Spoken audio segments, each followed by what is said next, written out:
दोस्तों स्वागत है सभी का exams with MS YouTube channel पर। और आज की इस वीडियो में हम देखने वाले हैं दोस्तों संकरण निकालने की एक बहुत ही अच्छी, साधारण और सीखने में आसान ट्रिक, जो कि क्लास 11th और 12th में केमिस्ट्री के लिए बहुत ही इम्पोर्टेंट होने वाली है।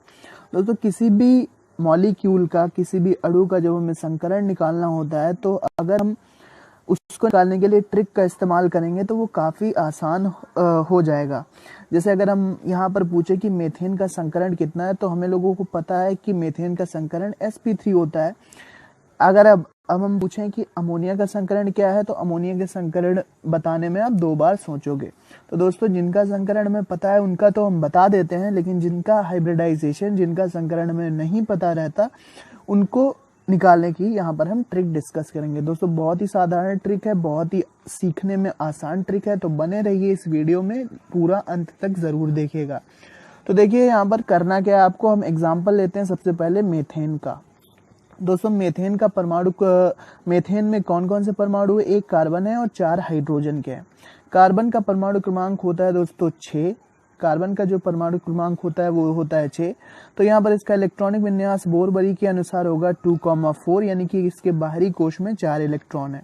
हाइड्रोजन का परमाणु क्रमांक होता है 1 और इसके बाहरी कोश में 1 ही इलेक्ट्रॉन रहता है। और टोटल हाइड्रोजन परमाणु हैं दोस्तों 4, तो यहाँ पर 4 इलेक्ट्रॉन हो जाएंगे।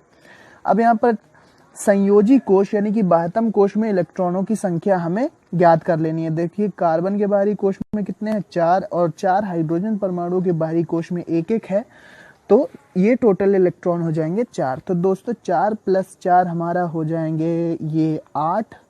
ये हमारा यहाँ पर संख्या आई CH4 के जो संयोजी कोश, जो परमाणु है इसमें, उसके जो संयोजी कोश में इलेक्ट्रॉनों की संख्या है वो कितनी है? टोटल वो 8 है। बस आपको यहाँ पर 2 का आपको भाग दे देना है, तो 2 का 4 बार भाग जाएगा, तो यहाँ पर आया 4। और 4 कब होता है दोस्तों? जब एक S हो और P के कितने हो? 3 हो, तभी तो 4 होंगे। एक S के, P के 3, तो यहाँ पर हो जाएगा sp3 हाइब्रिडाइजेशन। ये तो हुआ मीथेन का एग्जाम्पल। और मीथेन का संकरण हमें ज्यादातर पता रहता है कि sp3 संकरण मीथेन में पाया जाता है। मीथेन के कार्बन जो होता है वो sp3 संकरित रहता है। अब दोस्तों हम दूसरा कोई एग्जाम्पल लेते हैं, जैसे कि अगर हम यहाँ पर ले लें अमोनिया। अब अमोनिया में क्या है दोस्तों? 2 चीजें हैं आपके पास। नाइट्रोजन है, नाइट्रोजन का परमाणु क्रमांक होता है 7, तो यहाँ पर हो जाएगा 2,5। बाह्यतम कोश में कितने हैं दोस्तों? 5 इलेक्ट्रॉन। यहाँ पर हम इसको अलग करके लिख लेंगे। 3 हाइड्रोजन है और हाइड्रोजन का परमाणु क्रमांक 1 होता है, तो यहाँ पर सभी के बाह्यतम कोश में 1-1 इलेक्ट्रॉन होगा। और टोटल कितने हैं यहाँ पर? 3 हाइड्रोजन है, तो यहाँ पर 3 इलेक्ट्रॉन संयोजी कोश में इसके होंगे। तीनों हाइड्रोजन परमाणुओं के संयोजी कोश में जो टोटल मिलाकर इलेक्ट्रॉन होंगे वो 3 होंगे। तो यहाँ पर 5 और 3 कितने हो गए दोस्तों? 8 हो गए। और 8 में हमको यहाँ पर 2 का भाग लगाना है, तो 2 का भाग 4 बार जाएगा। और जब 4 आता है तो दोस्तों sp3 संकरण होता है। दोस्तों आपको ये ध्यान रखना होगा कि जब तक हमारे संयोजी कोश में इलेक्ट्रॉनों की संख्या 8 निकल रही है, 8 तक हमें 2 से भाग करना है। 8 तक के इलेक्ट्रॉन्स जब आए किसी अणु के संयोजी कोशों में, टोटल जब इलेक्ट्रॉन हम जोड़कर निकालें और उसमें अगर 8 आता है तो वहां पर हमें 2 से भाग करना है। और अगर 8 से ज्यादा आए, 8 से अधिक आए, तो वहां पर हमें फिर 8 से भाग लगाना पड़ेगा।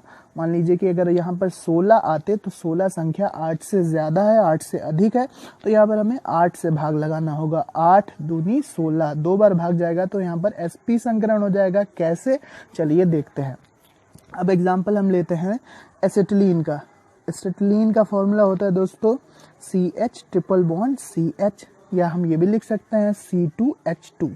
अब इसमें हमें संकरण निकालना है। दोस्तों हर कार्बन के संयोजी कोश में 4 इलेक्ट्रॉन होते हैं और 4 प्रत्येक कार्बन में 4 होंगे, तो यहाँ पर 2 कार्बन है, तो यहाँ पर टोटल संयोजी कोश में 8 इलेक्ट्रॉन हो गए। और यहाँ पर क्या हुआ? यहाँ पर हर एक हाइड्रोजन के पास 1-1 इलेक्ट्रॉन होगा संयोजी कोश में, तो यहाँ पर ये 2 इलेक्ट्रॉन हो गए। टोटल कितने इलेक्ट्रॉन हो गए? 10। सॉरी, यहाँ पर गड़बड़ हुई है, यहाँ पर इलेक्ट्रॉन हो जाएंगे दोस्तों 10। तो जब 10 इलेक्ट्रॉन यहाँ पर आए हुए हैं, अब हमें क्या करना है? यहाँ पर 10 इलेक्ट्रॉन आए हुए हैं। अब देखिए क्या करते हैं, 10 इलेक्ट्रॉन में पहले 10 संख्या 8 से अधिक है, तो पहले हमें 8 का भाग लगाना होगा। 8 का भाग एक बार जाएगा तो यहाँ पर बचेंगे 2, और फिर जब 2 बचेंगे उसमें हमें 2 का भाग लगा देना है। 2 एक बार जाएगा 2, तो यहाँ पर 1 आएगा और यहाँ पर 1 आएगा, टोटल हो जाएंगे 2। यानी कि जब 2 आएगा तो एक S होगा और एक P होगा, यानी कि sp संकरण यहाँ पर होगा एसिटिलीन के मॉलिक्यूल में।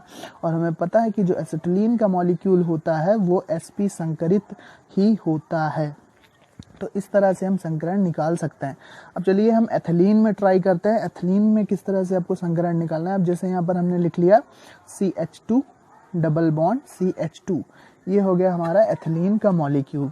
अब 2 कार्बन में, प्रत्येक कार्बन के संयोजी कोश में 4 इलेक्ट्रॉन, इस वाले कार्बन में भी 4 इलेक्ट्रॉन, और 2 ये वाले इलेक्ट्रॉन संयोजी कोश के, 2 हाइड्रोजन में 2 और इन 2 हाइड्रोजन में 2, टोटल इलेक्ट्रॉन हो जाते हैं संयोजी कोशों में जो इलेक्ट्रॉन है वो हो जाएंगे दोस्तों 4, 6 और 6 12 इलेक्ट्रॉन। यहाँ पर इनको जब हम प्लस करेंगे तो ये 12 इलेक्ट्रॉन हो जाएंगे।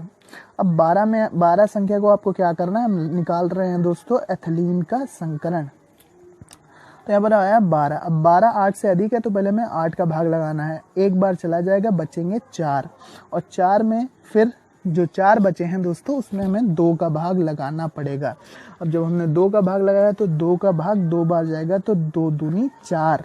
तो यहाँ पर टोटल क्या संख्या हो गई, एक बार यहाँ पर भाग गया और 2 बार यहाँ पर भाग गया, तो टोटल कितनी संख्या हो जाती है 3। और हमें पता है कि जब 3 होगी तो हमें एक S लेना है, P के 2 लेना है। हेंस हम ये कह सकते हैं कि एथिलीन के अणु में हमारा जो संकरण है वो कौन सा है दोस्तों, वो है हमारा sp2 टाइप का, sp2 प्रकार का संकरण है दोस्तों। इसी तरह से आप ट्राई कर सकते हैं अलग अलग अणुओं को, अलग अलग मॉलिक्यूल्स को, और उनका संकरण बहुत ही आसानी के साथ निकाल सकते हैं।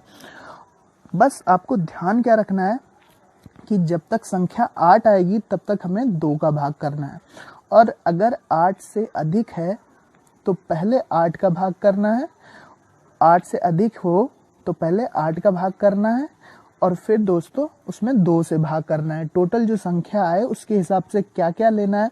अगर यहाँ पर संख्या 4 आए तो वहाँ पर आपका sp3 संकरण होगा। अगर संख्या 3 आए तो वहाँ पर sp2 संकरण होगा। अगर संख्या 2 आए तो वहाँ पर दोस्तों sp संकरण होगा। इस तरह से हम किसी भी मॉलिक्यूल में संकरण को प्राप्त कर सकते हैं कि उस अणु में, उस मॉलिक्यूल में कौन सा हाइब्रिडाइजेशन उपस्थित है। दोस्तों कैसी लगी ट्रिक ज़रूर बताइए कमेंट बॉक्स में। हाइब्रिडाइजेशन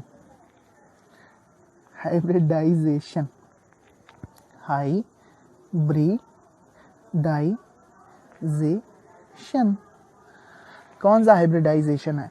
तो दोस्तों मिलते हैं अपने नेक्स्ट वीडियो में। वीडियो पसंद आए तो लाइक शेयर सब्सक्राइब जरूर कीजिएगा। Thanks for watching and listening me, and good luck for your future. Bell icon को जरूर प्रेस कीजिए ताकि आने वाले वीडियोस की अपडेट आपको मिलती रहे। Thank you and bye bye.